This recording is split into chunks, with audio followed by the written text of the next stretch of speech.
A very entertaining movie. Back to talk about John Wayne in this film, McLintock, is Wayne biographer Scott Iman.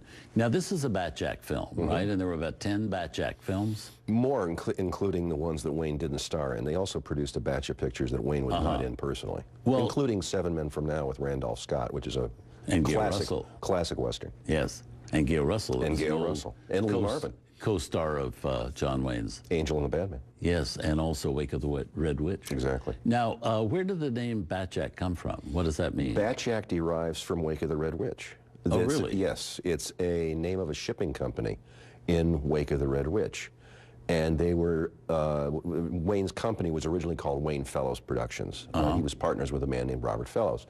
After a few years, he bought Robert Fellows out of the company, and they had to change the name from Wayne Fellows to something else. And someone came up with the idea of Batjack, and which is the way it worked out, except they left the K off. In the film Wake of the Red Witch, it's spelled with a K. And they left the K off, so it was B-A-T-J-A-C, Batjack. But he stuck with it because he liked the way it looked, so it was always called Batjack. An obscure reference, but he went with it. So does that still exist today? Oh yeah, the company Batjack still exists, yes. Yeah, Gretchen Wayne runs it, and they still have the Batjack Library. Gretchen Wayne being the wife of Wayne's Michael widow. Wayne. Yes. And how did he like working with both? Michael produced this film, right? And Pat Wayne is in it.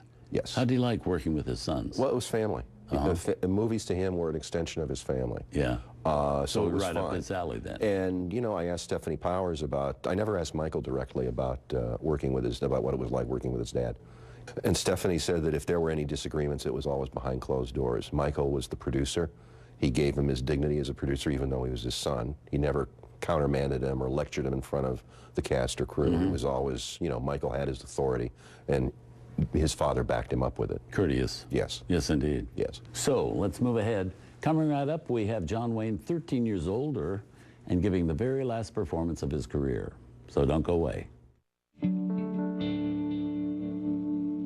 Tonight on Turner Classic Movies, Star of the Month John Wayne says goodbye as the shootist.